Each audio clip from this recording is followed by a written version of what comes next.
Hello and welcome to the Business Talk podcast. I'm your host Deepak. Today's podcast guest needs no introduction.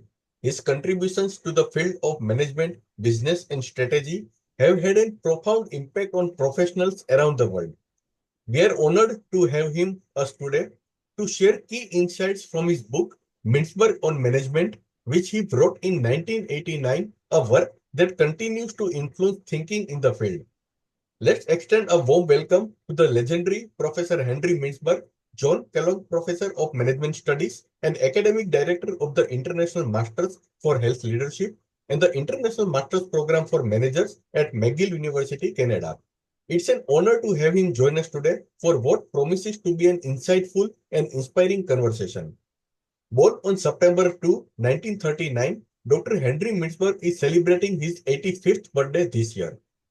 One of the most distinctive aspects of Professor Mintzberg's research and writing on business strategy is his emphasis on the concept of emergent strategy, strategies that arise informally at any level within an organization, as an alternative or complement to deliberate strategy, which is consciously formulated by top management. He has been a strong critic of the mainstream strategy literature that focuses predominantly on deliberate strategy, famously referring to strategic planning as an oxymoron. His insights have reshaped how organizations understand and approach the process of strategy formation. Dr. Mintzberg has authored over 21 books and numerous research papers, making significant contributions to his field. Dr. Mintzberg earned his bachelor's degree in mechanical engineering from McGill University, followed by a master's and PhD from MIT Sloan School of Management. He has also held extensive visiting professorships at renowned institutions such as INSEAD and the London Business School. So, without further delay, let's welcome Professor Henry Mintzberg to the podcast. Professor Mintzberg, it's an honor and privilege to have you join us today. Thank you, Deepak. It's an honor for me. Dr. Mintzberg, your book challenges many traditional views of management. Could you explain how your approach to studying organizations differ from conventional management theories? Well, people tended to when I did the book, my first book called The Structuring of Organizations, people tended to look at parts of organizations or do studies of particular parts. Nobody was putting it together, and I wasn't researching organizations. I was simply reading what other people had written and concluded, and so that book was called The Synthesis of the Research. And I went on to do other books similarly. Yeah. In the book, you discuss the importance of emergent strategy. How does this concept play out in real world organizations? And why do you believe it is often more successful than deliberate strategy? Well, strategic planning was the craze for years and years that you sat in an office and you invented a strategy. Uh, and I don't think that works. Michael Porter had said that he favors a set of analytical techniques for developing strategy, but strategy is about synthesis. It's not about analysis. Analysis feeds in. It's good to have studies of competitive analysis, but the creation of strategy is an act of synthesis. And it comes from being rooted, from being on the ground.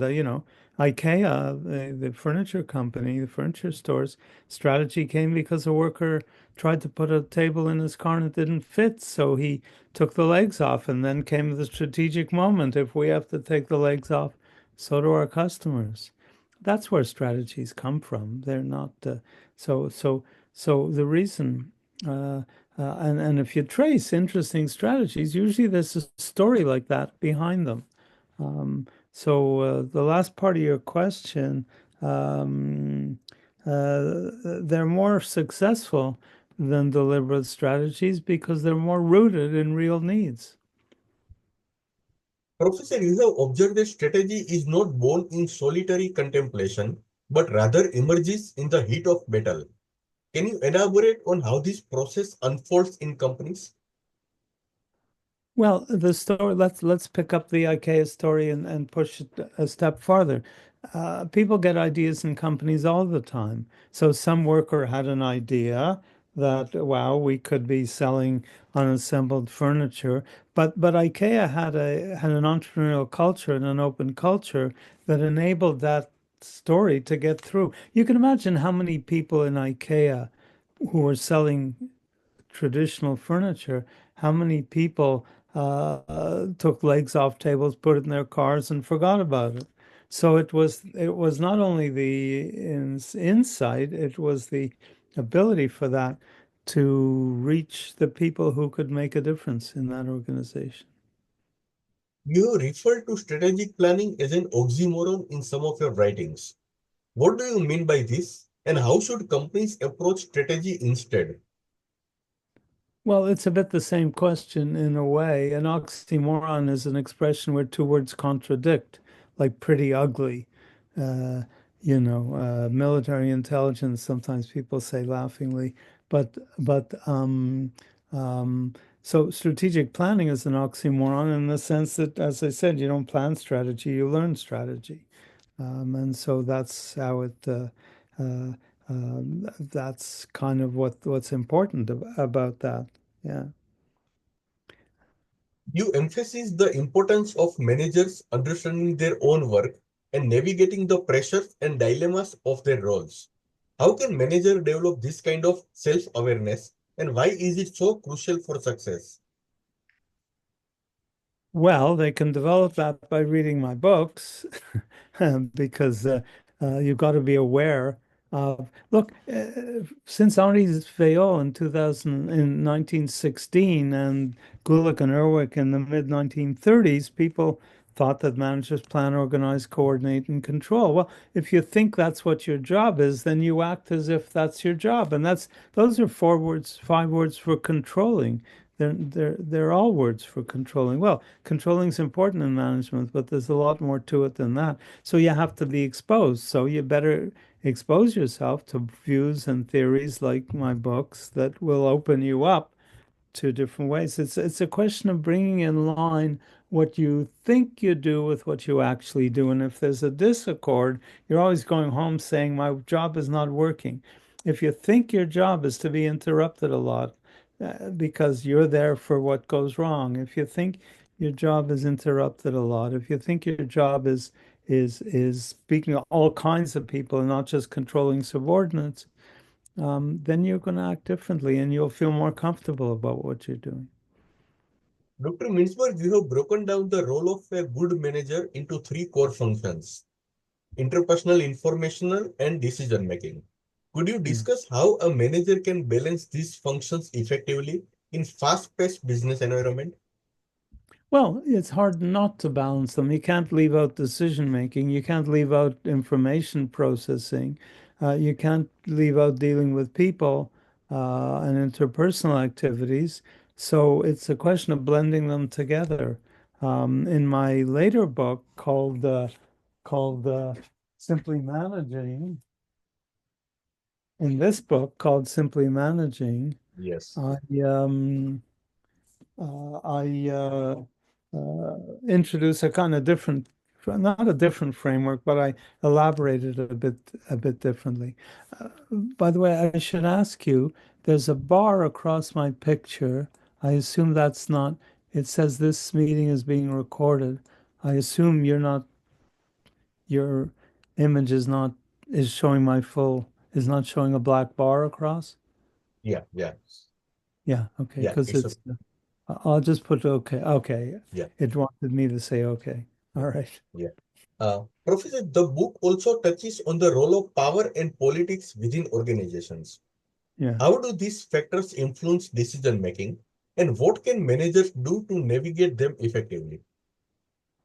Well, you can't leave power out of decision making or out of managing, can you? I mean, we talk about all that all the way, all the time. In fact, I actually argue that politics can be a constructive force in organizations because it can drive changes that are being resisted by authority. You have the system of authority, but you have the system of politics. And if the system of authority is breaking down, you may need the system of politics to correct it. You challenge the concept of training managers through traditional MBA programs. In your Yeah. view, what kind of education and experience best prepares individuals for leadership and management roles? Well, I don't think conventional MBA education is the way to do that. Um, because it usually takes people who aren't managers and pretends it's going to create managers. Well, that's like trying to teach people how to swim in a classroom. If you teach people how to swim in a classroom and they go in the water, they'll drown because they haven't learned swimming in the water. You learn managing by managing. You don't learn it in the classroom. What you can do is have a classroom that respects your experience and builds on it. Professor Henry, in your research, you went inside companies to observe how management truly functions. What were some of the most surprising or counterintuitive findings from these observations? Well, for example, planning, organizing, coordinating, and controlling, the conventional words to describe managing, don't say anything about all the time that managers spend with outsiders. For example, negotiating with unions and discussing with government officials and doing all kinds of other things. Half the job is external and it's not even recognized. That was one thing. The other thing was interruption. Suna Carlson had done a study of managing directors in Sweden before me, and he discovered that they were interrupted a lot. And he said if they used their secretaries properly, they wouldn't be interrupted so much. Well, I was aware of that, so I was watching it, and it turns out they wanted to be interrupted. They encouraged interruption. They wanted to be aware of everything that was going on so that they wouldn't be surprised. Professor Henry, my last question. You discussed the idea that society is unmanageable as a result of management practices. Could you Yeah. explain this idea further and share your thoughts on how management practices could evolve to address broader societal challenges? Yeah, it's a certain technocratic view of management that I'm really challenging. It's a view that it's all about measurement and it's all about issuing orders and it's all about making decisions yourself instead of encouraging better decisions of other people. And the more that takes hold, especially this idea that business should be managed like government. Sorry, that government should be managed like a business, which we're seeing obviously in the United States with a vengeance right now, and that's making society unmanageable. So that chapter is probably more relevant now than ever. Yeah. Listeners, that brings us to the end of today's conversation with the legendary Professor Henry Mintzberg. Professor Mintzberg's work has revolutionized our understanding of management strategy and organizational dynamics, and his impact is still deeply felt around the world. We are incredibly grateful to have had the opportunity to hear directly from Dr. Mintzberg today, especially as he shares his valuable insights gained over a lifetime of research and experience. His contributions have not only advanced the field, but have inspired generations of leaders and thinkers to approach management with new perspectives. A special thank you to Professor Mintzberg for joining us today, and it has been a true honor to host you. Thank you so much. Thank you for having me.